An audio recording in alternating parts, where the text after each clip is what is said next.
Awesome. How you doing?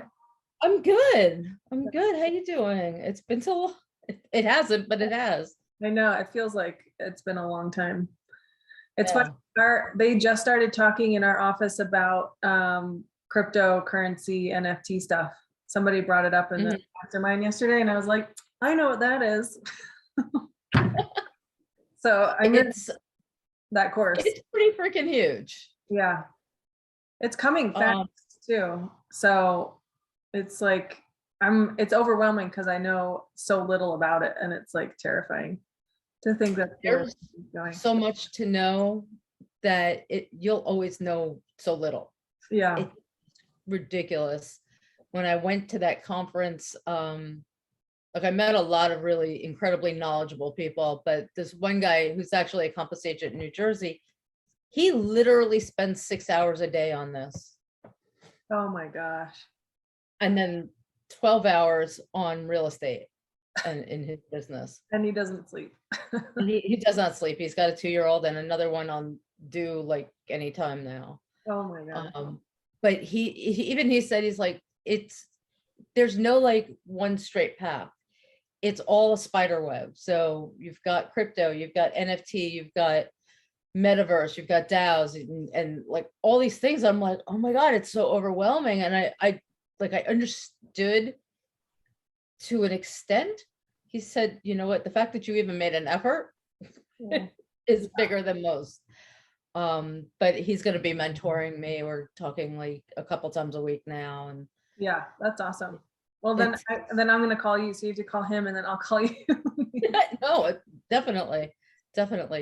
We're gonna do some masterminds Mhm. and a few things, just small group. He's like, it doesn't work with a big group. It's Really? just because there's too many questions in a small group.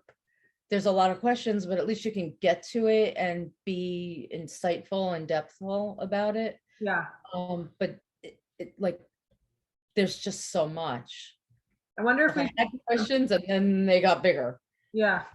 I wonder if we could start a mastermind group with the Tom Ferry group, like of just maybe 4 or 5 of us or something.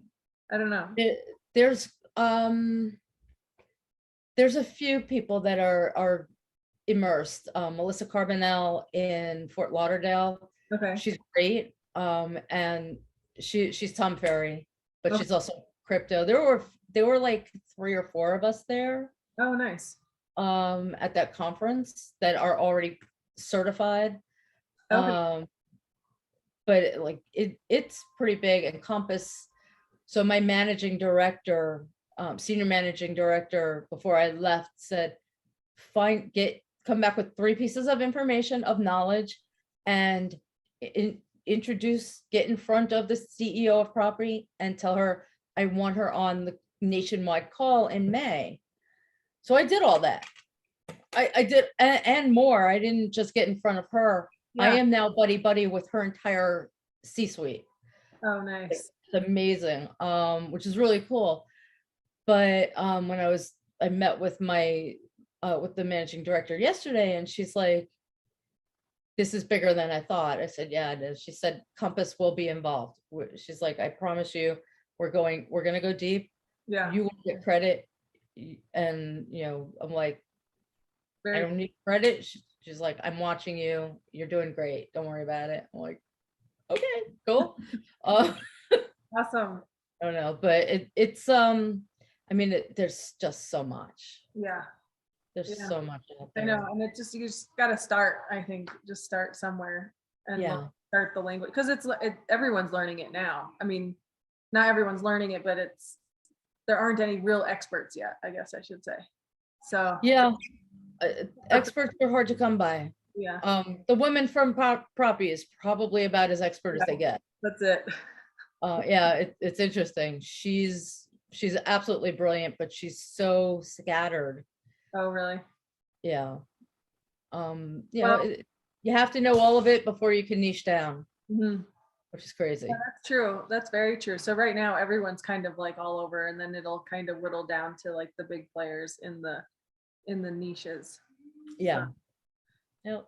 it's cool. I'm excited to see what happens. So Me too. Me too. I'm already offering it to clients. I will say my biggest takeaway is that if you can offer a buyer get a seller to be willing to accept crypto. Okay. They don't actually have to accept it, just be open to it. Mhm. But if you can get a buyer to say, yes, I want to buy using crypto, um, being able to advise them properly. I just got glass on my finger from my phone. Oh, no. Being able to advise them properly is huge. Yeah. So there's a lender, and there's probably a few, but there's one lender in particular, XBTO. Okay. They will take your crypto, your Bitcoin or your Ethereum, and use that as asset collateral against a mortgage. That's what you were telling me about that. So Yeah, this is so interesting. that is very, because I do have a buyer interested in crypto, but he was like going to transfer it to, like, he has crypto and he was going to change it to dollars, but if he doesn't have to No, do that, he doesn't have to. yeah, He doesn't that have would to. be- And that is that's a real transaction similar to real estate. That's a taxable event. yeah. So if he doesn't have to go through two taxable events to purchase Oh, that's property, true. you're saving him a fortune. Yeah. So this bank they will take your currency as the collateral, as the asset collateral, loan against it, and then give you a cap, a gap, say like 5%, 10%, either way, plus minus, and then let you take a loan against it. Okay. If the value of that coin goes up at the end of your mortgage, let's say you pay it all back in 30 years, if that currency has increased 300%, you'll get your 300% back. Yeah. So you're making a profit on your sale, on your property, yeah. your increase of value on your property, but you're also increasing the value of your coin. Yeah. Now, if the currency goes down, there's a gap there that that they'll allow for. Beyond that, you will have to pay a balance. Yeah. But a stable currency like Bitcoin and Ethereum, it is going up. Yeah. I mean, it'll have its fluctuations, but it will continuously go up. Well, as the popularity increases, I think the value will increase. And Yeah. yeah, that's very cool. We didn't introduce you. Oh, Who are you? I'm Jennifer McLaren, as per my license. I am a real estate agent in New York City, and I work out of Compass. And I'm in the New York City market. I work with sales primarily, a little bit of commercial, but primarily residential sales in Manhattan.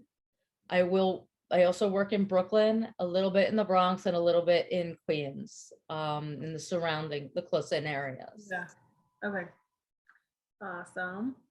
So I guess let's just jump in. What is going on in New York right now? What's not going on? New York is a bit of a wild ride right now. We are seeing things like our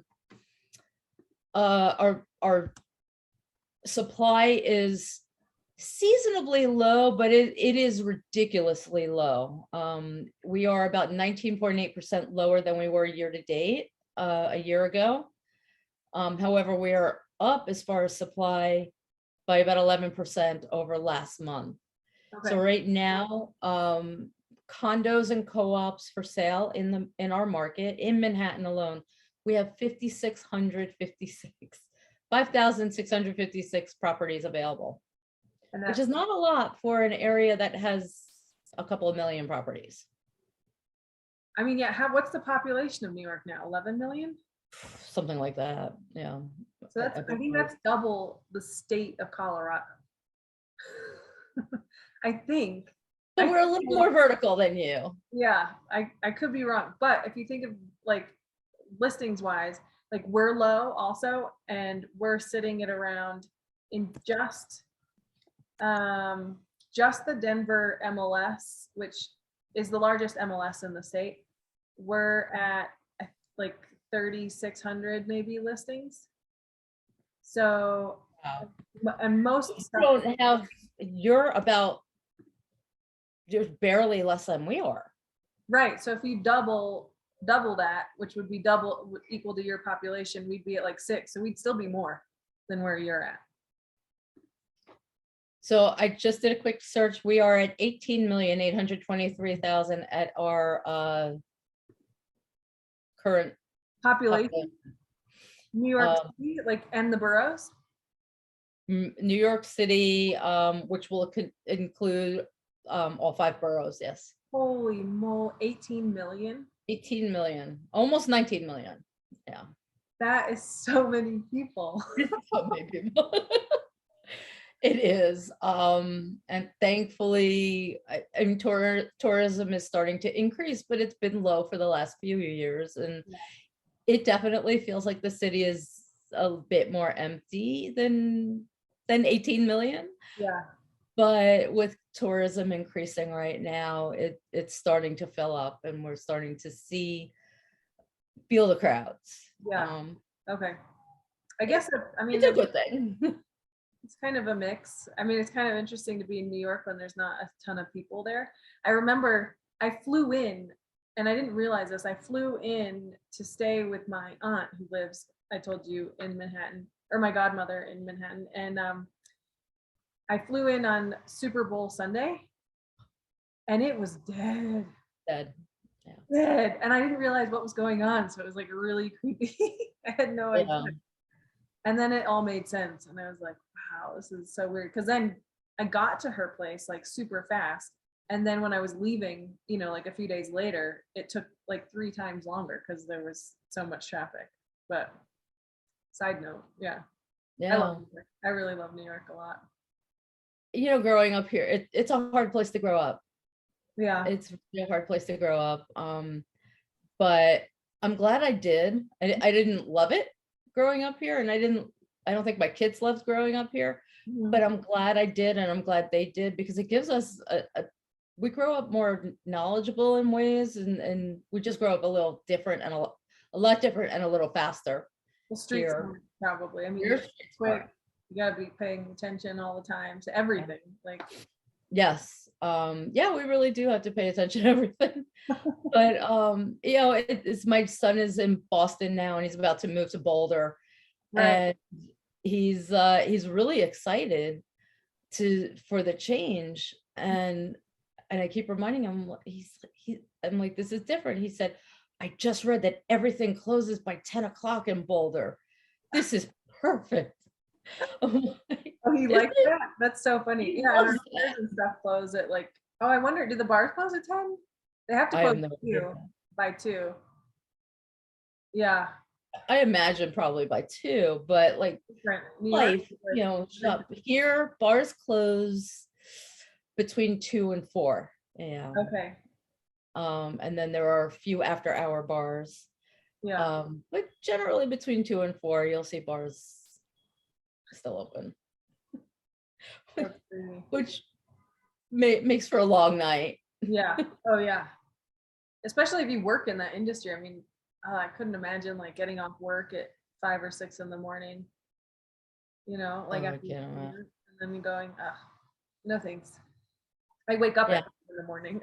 So, going home during morning rush hour right. seems like a non-starter for me, Yeah. but So who do you think like who should move to New York? Where's the opportunity in New York?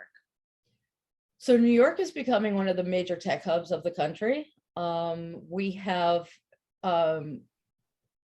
annexed, I call them annexed headquarters, but they're headquarters for Google, Microsoft, Facebook, Meta, excuse me. Peloton is HQ here now. We do have, even though Amazon did not officially make this a headquarters, they're moving in, they're making it one of their headquarters, one of their primary hubs. Okay. there were mistakes with that deal, but they were coming here no matter what. Mhm. They're just not getting, the city's not being able to benefit from some of it, from some of those perks, and they're not able to benefit from some of the perks, but they are coming here and they're taking a lot of space. Okay. We have a lot more technology now than we did 20 years ago. 20 years ago, it was really centered in Northern Virginia and in Seattle and in the Bay Area. Mhm. And now here, New York is becoming a very big tech hub. And there's lots of mini hubs throughout the country. I think the Denver Boulder area has become Yeah. pretty tech solid. Mhm. The tech center. Mhm. Yeah. So tech, anybody in the arts, obviously, because we are the center of the arts world in New York. This is a place for everybody because there's something for everybody here, Mhm. which is kind of, it's kind of cool. It's kind of cool. No matter what you're looking for, you'll find it here. Yeah, Uh, but it is expensive. it is expensive, So definitely. you were telling me once before, like the difference between like a condo and a co-op. Mhm. And a co-op would be a more affordable way to go, but if you can With explain restrictions. Yeah, okay. So co-op ownership is different than condo ownership. Co-op ownership, it's like owning shares in a corporation. It's literally what it is. Your Mhm. building is your corporation. You own shares in part based on the size of your apartment, and how the shares were divided. The size of the apartment, what floor height you're on, what side of the building you're facing, will determine your shares and a few other factors. And then you need to be accepted by the shareholders who will elect a board of directors or a co-op board. And the board will interview a buyer. And if they approve the buyer, then you'll be allowed to live there, but you don't own your property, you own your shares. Okay. Any kind of alterations you make to your property or want to make to your property, to the home you live in, you'll put in an alteration request, and the board will vote on whether or not you can do the work. Okay. If the board decides they don't like what you're doing, they can say no. So It's very different. do you not necessarily get the benefits of that since you don't own, like you could over renovate, I guess, like a property if Mhm. because it's not based really on how nice it is, it's based on size, location. Does that sound right? Or is it somewhat It needs to be nice too. okay? Um, I think, certainly two virtually identical properties in the same building, one in better repair or more renovated or newly renovated versus one that is not, will absolutely sell for a higher price. So there is some, okay, so it isn't, it does matter what the property is. It's not, Absolutely, okay. absolutely. Now the big difference is is condo. Condo is the same value of ownership as owning a house. Mhm. Own your house and everything in it and the property surrounding it, if you have property. In a condo, you own everything within your four walls, Mhm. but we're vertical. So you could be on the 30th floor, on the 7th floor, on the 3rd floor, or on the 1st floor in a condo, but everything within your four walls you own, and it's your right to make alterations and changes. You still have to put in requests with your with your condo board, Mhm. because there are Department of Building guidelines, Right. that you have to stay within. But as long as you're staying within the guidelines, the board will say yes. So if you had two identical properties, one was a condo, one was a co-op, what would the price difference be? In the same, it could be a difference of $300,000 or more. A condo being costing more. Yes, yeah, because you have more ownership. Yeah. So in a co-op, your taxes and maintenance are rolled all together, or taxes and yeah, maintenance are rolled together in one payment, because taxes are paid for the whole building.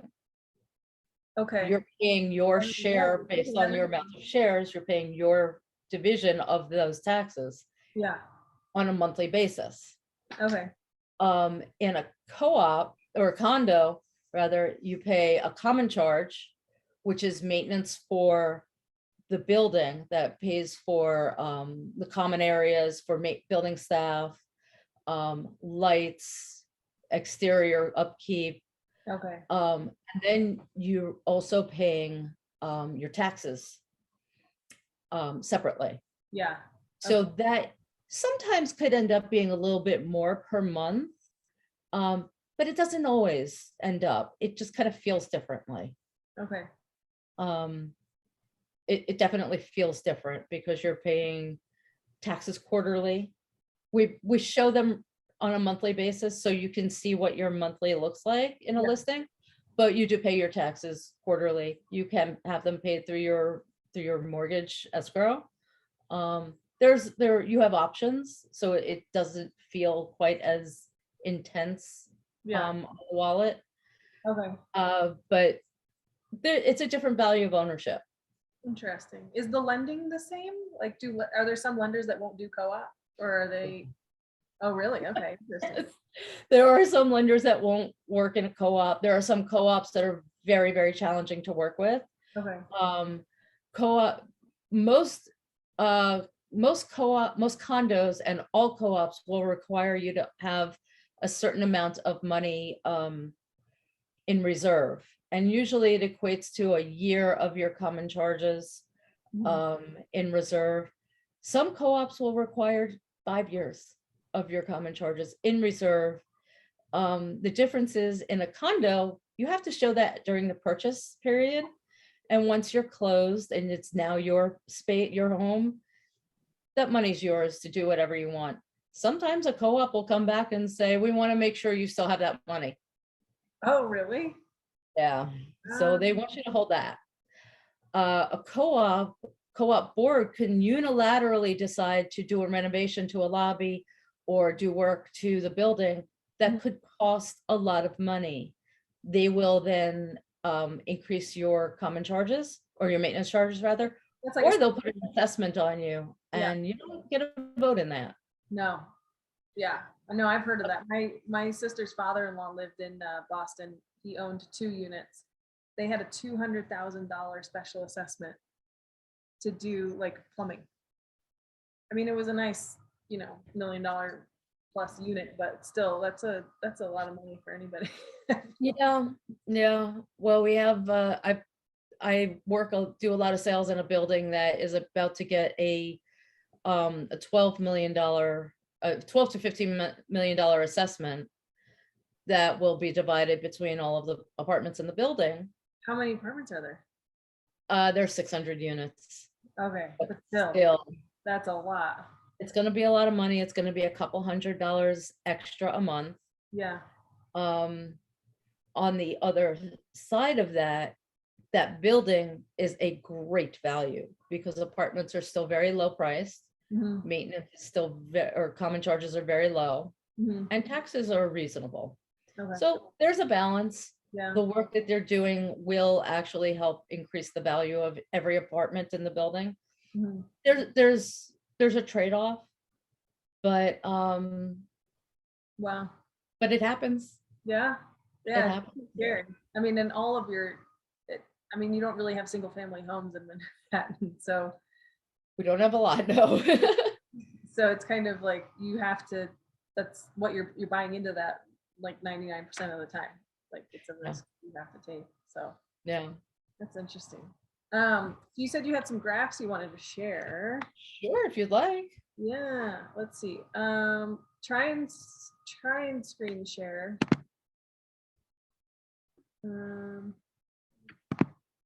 Right now? I've never done that where I allowed to work. Where am I?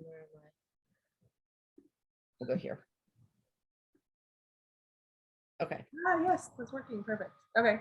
Hey, all right. Oh, So first tell people how you don't have an MLS, right? So like, we do not have an MLS here in New York City. That's true. Which makes us a little bit more like the Wild West. yes. Listing service, we have RLS, Redney listing service. It's not really consumer facing at the moment. They're hoping to build something, have it built out and ready for consumer facing product by the end of the summer, I believe. But it is it's different. If you're looking for any kind of property in New York City, it's really recommended to work with a real estate agent. There's so many intricacies here. Oh yeah. And you really need somebody to back you up and support you.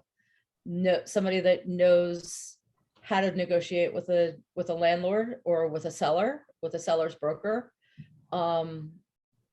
and really protect you, because it's just different. And it sounds silly, but I think the standard mantra here in New York City is we're just different. Nothing that is done anywhere else is done the same here. We don't Portland have is weird. offices. New York is just different. It's just different. We don't Brokers don't just go to a house to show it or an apartment to show it. Mhm. Arrangements need to be made. Doormen need to be notified, or the building or the super. And when you're buying a property, you go with your buyer's broker. And when you're looking at that property, the seller's broker is there.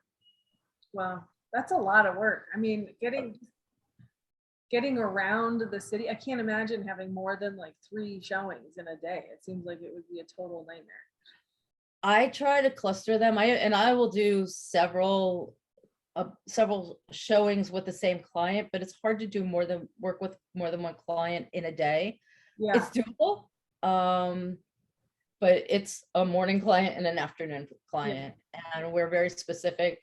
If you are looking for something in New York, know the neighborhood. It's really, really super important to understand what the neighborhood gives you, what those benefits are, and if they match you, because there's a neighborhood for everybody here. yeah. Like I said, there's something for everyone. So it's super Um, important to have a really good agent, like super. it's really important. Yeah. I know of agents that only work in certain neighborhoods. Okay. That's great.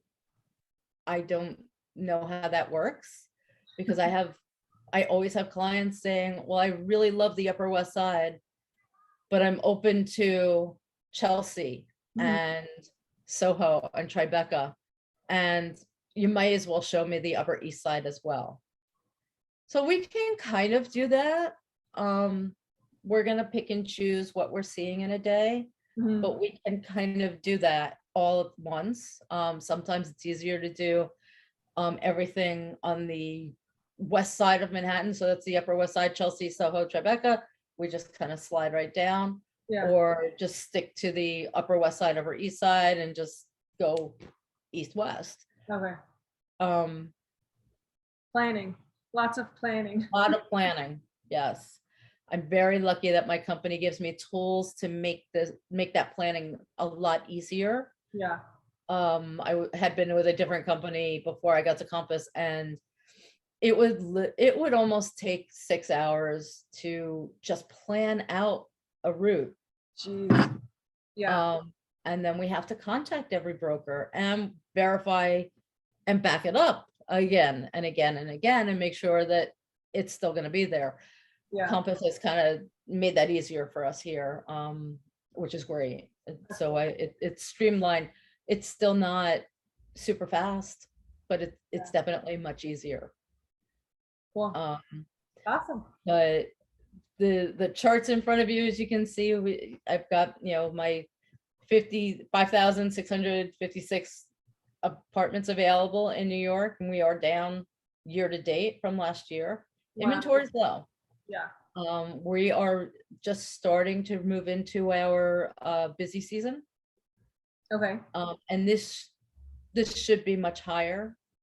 But if you look at here at the pending sales, Oh my- 4,306 pending sales. These are apartments that are in contracts or homes that are in contract already. Yeah, And these numbers are as of yesterday, okay, just to be clear. So that's a lot in contract, which leaves us with very little to work with. In my experience, and I can't obviously speak for the 39,999 other agents in New York City, but in my experience, for every one sale, there's absolutely 5 buyers at least. okay. And there are a lot of buyers out there. The nice thing that I can show you is that, where are we? Unlike other areas of the country, our over ask price is really sitting at about 14.7%. And this is what I would call, this is an acceptable range. The Okay, market is going to go up. The market's going to go down. There are some areas of the country that have literally doubled their sales price over the last 18 months or 12 months. wow. And properties are selling 50% over ask. I've seen properties sell for over 100% over ask in other parts of the country, What? but that's not reasonable Yeah. because things are going to balance out at some point, Mhm. and the market will adjust at some point. And then those people that are spending all of that money on property will have really overspent. Or it'll plateau. I mean, it depends on what, I think it's like area by area. I'm thinking here in Colorado, it's gonna kind of just level off. Mhm. I don't see it going down, at least not significantly. But I don't know. I mean, we do have people over, over spending over the asking frequently.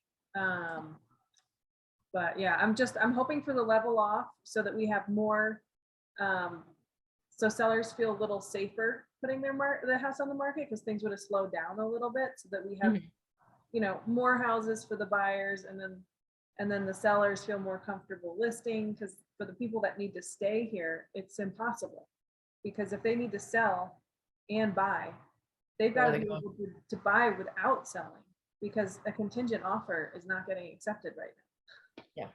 So And we have the same problem here. yeah, Same problem here. but we need it to slow down a little bit. I mean, it's crazy. I saw Yeah.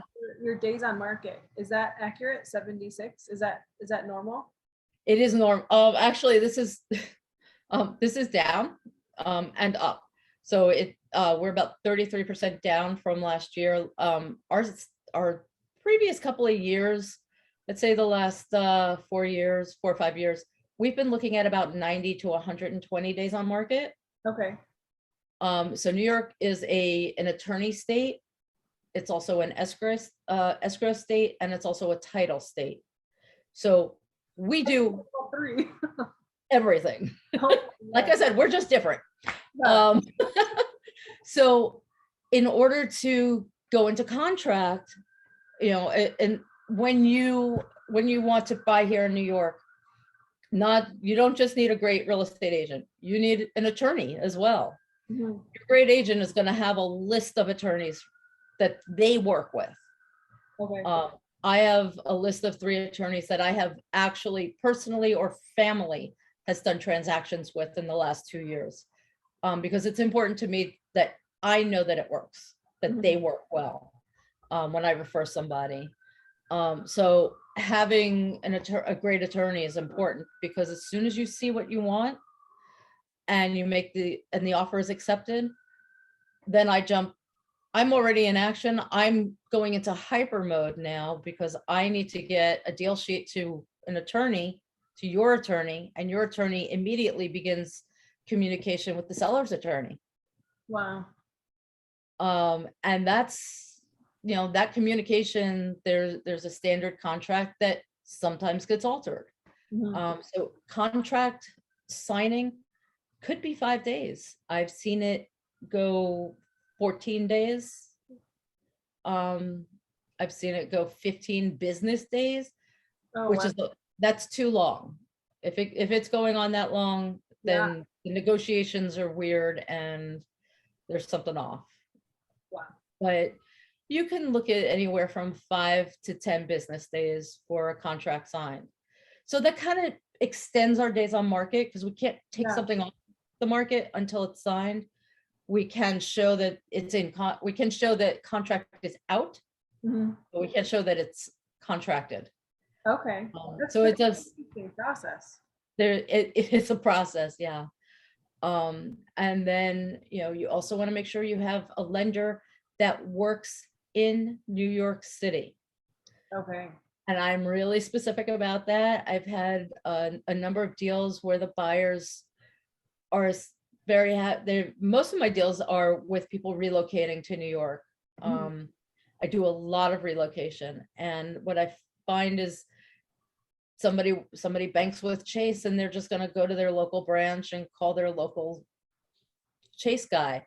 And yes, Chase will, they're the giant that we can't get around, and they do lend here. But if your specific guy does not understand the intricacies of lending in New York City, it slows the process down I bet.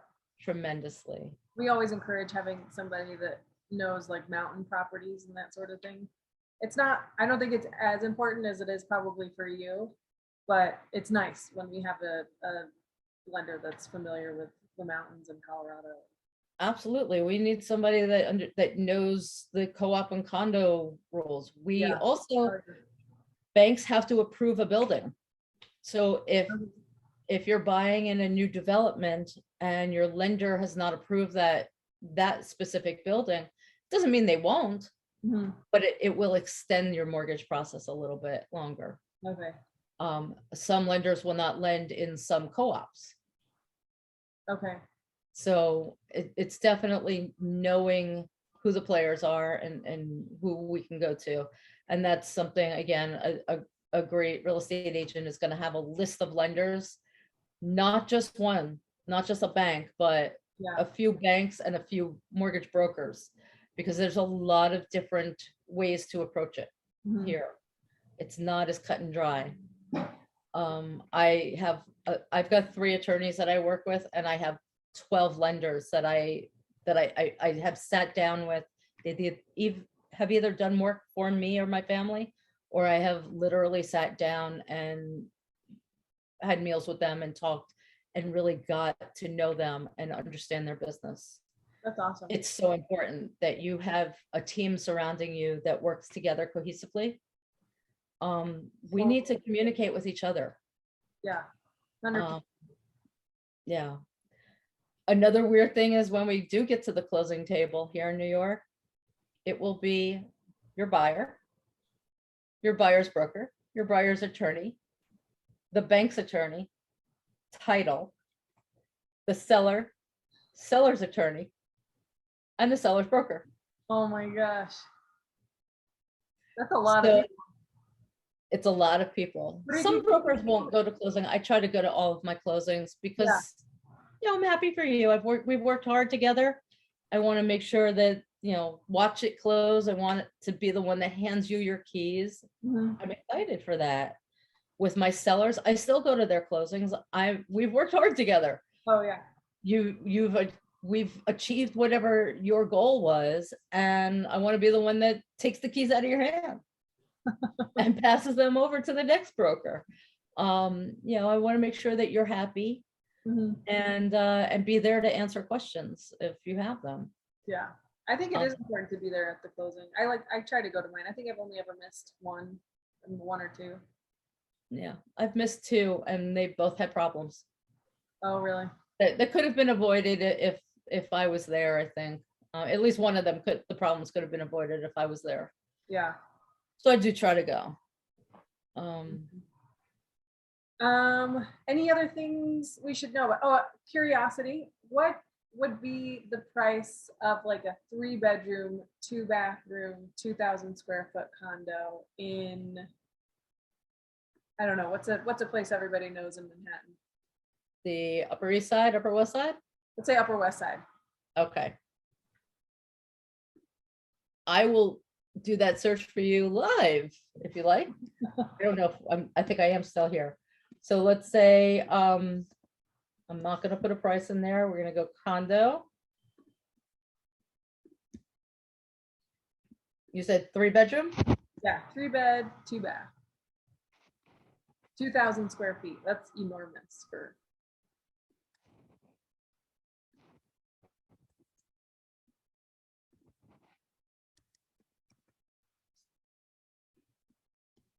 Or Um, do like a 1900 because there might not be that many that are in square footage go. I lost my square footage. Where are we? there. Oh, up. There it is. Okay.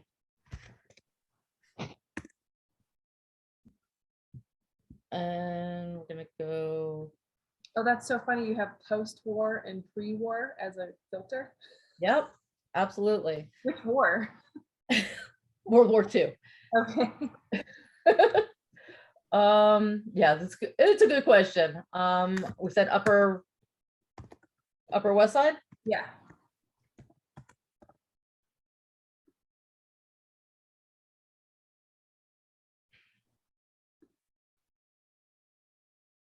Oh, there's no results. Get rid of the lower limit on the square footage.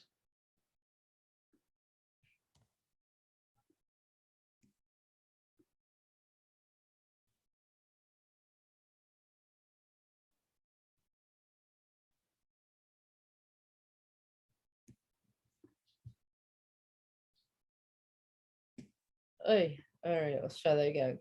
Coming soon, active. My computer's not liking me today. It might not like being on Zoom at the same time. I'm actually surprised how well mine's working right now because my kids are home from spring break. And Oh, they're wow. like one of them's watching TV and one of them's on the internet. And we get 20 megabytes per second with CenturyLink, and it's not super fast, I gotta say. We,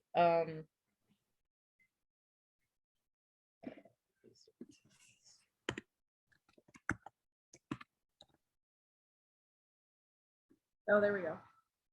okay. Yowza. Card view. So we have 624 results. Okay.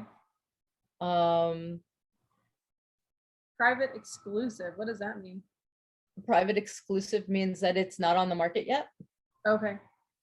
I have no idea where Greenwood Heights is, but here, this did not, this actually took, Is that everywhere in that? it looks like everywhere. Okay. Still, I mean, it's like millions.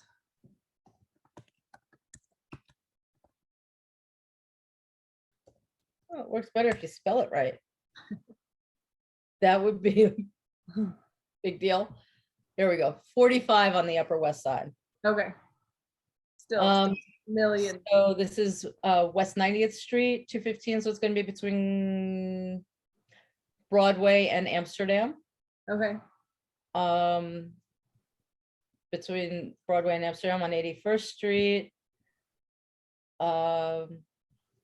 Let's see how we can sort it. Let me sort low to high. All right, so our lowest price is on 109th Street, 200 West 109th Street. From mill.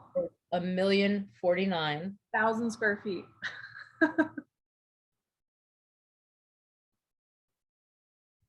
There's your living room. Oh my god. Oh, that's nice. Oh, that's nice. I like that. Oh, yeah, this is actually not too bad. So you have a sitting room, a bedroom, dining room, living room, and a room. It's not quite a bedroom. It's just they didn't have room for the bed. It's probably, it doesn't have a closet. That's why. So this is what we would call, so room count. we don't count kitchens. Okay. We do count kitchens, we don't count bathrooms rather. So we have a dining room, living room, kitchen, bedroom, sitting room. So this is a classic 5, what we would consider a classic 5. Okay. This may have been a maid's room. It may have been a nursery room Oh, at one time. yeah. 200 West 109th Street is definitely an older building. Okay. I'd almost combine that front bedroom and that sitting room, because who uses a sitting room? It's too small to be anything, but you would combine it. Makes Yeah. sense. Oh, A yeah. decent sized kitchen with an eat-in area here. Okay. The pictures just don't show, these are not great pictures. They don't show it well enough. Yeah, you don't have any idea how one room goes into the other room. Yeah, it doesn't give you a good flow. Here, it's really important to keep an eye on days on market. Really, really important. So from 1,049,000, it jumps up to 1,006,000, and this is only 1,150 square feet. This is Okay. a beautiful building. Yeah. But it's off market, which means it's probably they either lost their contract or it may be heading into contract and they're pulling it out. Jeez. It's a triplex unit, which means it's here. A duplex and a triplex is it goes up and down, not side to side. You know, Okay. that's a Pennsylvania thing. Yeah. A pre-war building. It's a great investment opportunity.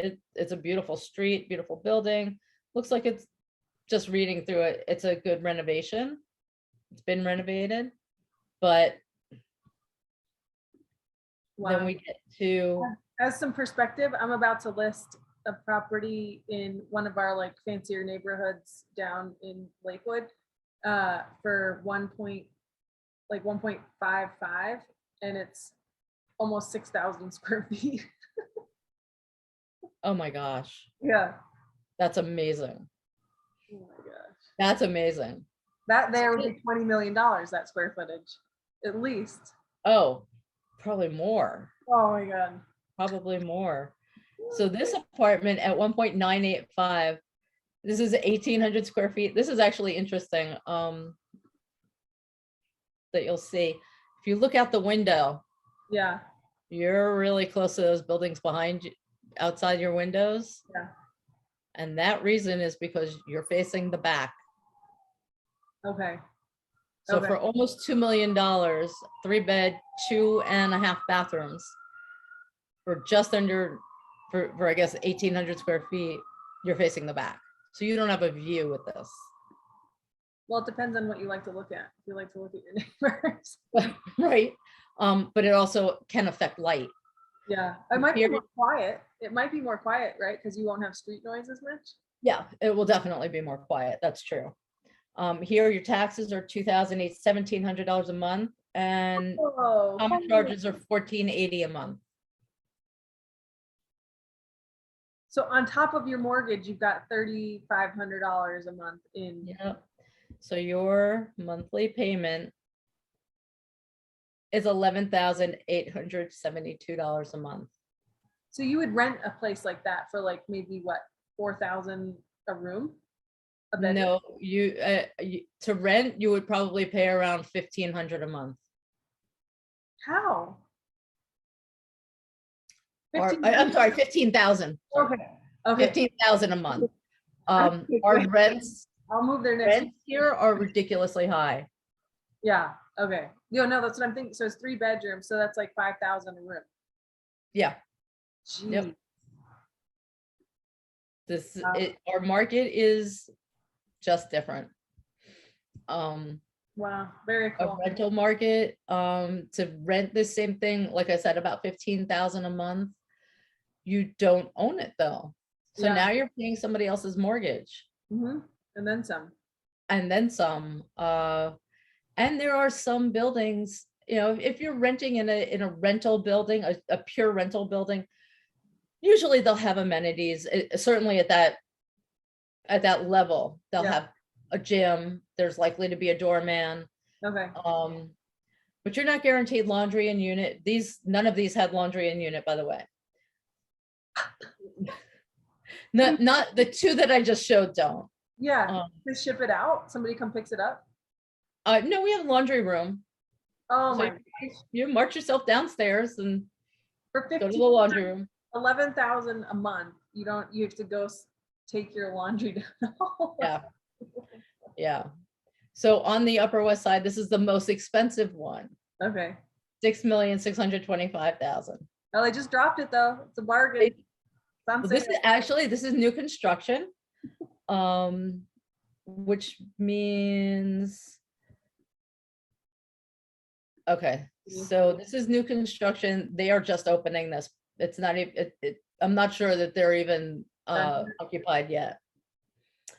It's beautiful. It's got beautiful everything. Space. This actually has some outdoor space. It looks like. Yeah. You do have your, there we go. Bedroom sizes, not very big. 1110 by 10.7. Yeah, it's still less than 2,000 square feet. I mean, Yeah. jeez, you gotta really want to live there, huh? You have to want to live here. I think in New York. That's why you have such pride. It's because you really have to want to live there to be able to do it. Yes. Yeah. The upside for this building is your walking distance to Lincoln Center, walking distance to Lincoln Jazz at Lincoln Center, some huge movie theaters, and you are 2 blocks from Columbus Circle. Okay. And you're also, You got a nice view.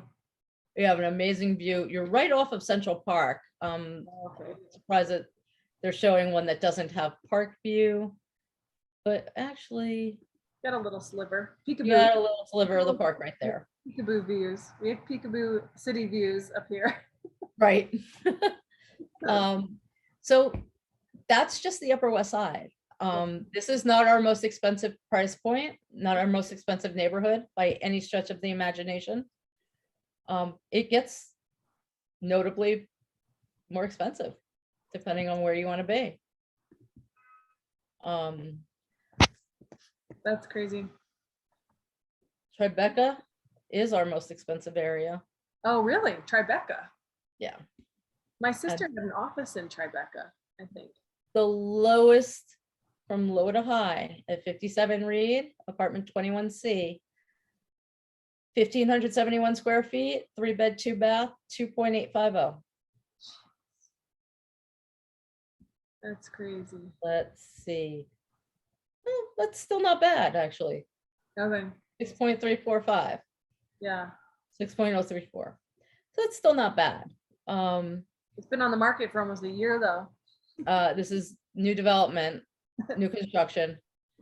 So these just started closings not too long ago. Wow. So they have to knock buildings down to put up new ones, right? They have, yeah, Yeah. they have. But this is beautiful. It's got great views. But a great view in New York City. The most expensive views in New York City face the park, Central Park. Okay. The second most expensive views face the river. Okay. Everything in between that can be anywhere in the city. Yeah. Well, I told you my godmother lives at 33 Riverside. Mm-hmm. And she has the penthouse, rent control. Never move. Ever. I mean, that building is from the 20s and it's still from the 20s on the inside. Right? But yeah, she's rent controlled under $3,000 a month for a penthouse over the river. That's amazing. Yeah. It's absolutely amazing. Well, any parting words? I want to know more about your area because you're not in Denver proper, correct? No, I'm in Pine. I'm in the mountains. So it's we are very hard up for inventory. I think last I looked, we had like maybe 6 listings in Conifer. Yeah, I mean it's pretty slim. So, but our average days on market right now for the Denver and surrounding like 7 counties, we go by counties instead of boroughs. So it's a Mhm. pretty big area, is 4 days on market. Oh my Yeah. gosh. Yeah. That doesn't include contract period. So it's like 4 days until it's under contract, and then you've got your 30 to 45 day close. But yeah, and it's crazy. You list on a Wednesday, showing start Friday, you're under contract by Sunday, and that's it. That's wonderful. So Do you write the contract? yeah, we write our own contracts. We have we're a title state, so we have a title company. We write the contract. Uh, everybody signs it, and then we send it to title. They do the title work. And then we have inspections and the appraisal and all that stuff. So, but we don't, I mean, you have to go through a whole application process with these buildings. We don't have that. I mean, even if you're buying into an HOA, you're not having to really apply for that. Wow. So that makes the process a lot easier. The hardest thing that we run into up here is dealing with like land issues and boundaries and easements, and then wells and septics. So like water Mhm. production, the functionality of the septic system, if you have legal access to your property, which is something you don't ever have to think about. Wow. So what I don't even understand what that means. So in like if you were in New York, the equivalent of an easement to enter your property would be like somebody owns the threshold of your front door, and you have to get legal documentation and recorded access that you're allowed to cross that threshold in order Wow. to get to your property. So that's similar. That would be, I mean, it would never happen like that in New York, but that's like what we have here. You have to cross multiple properties to get to your property.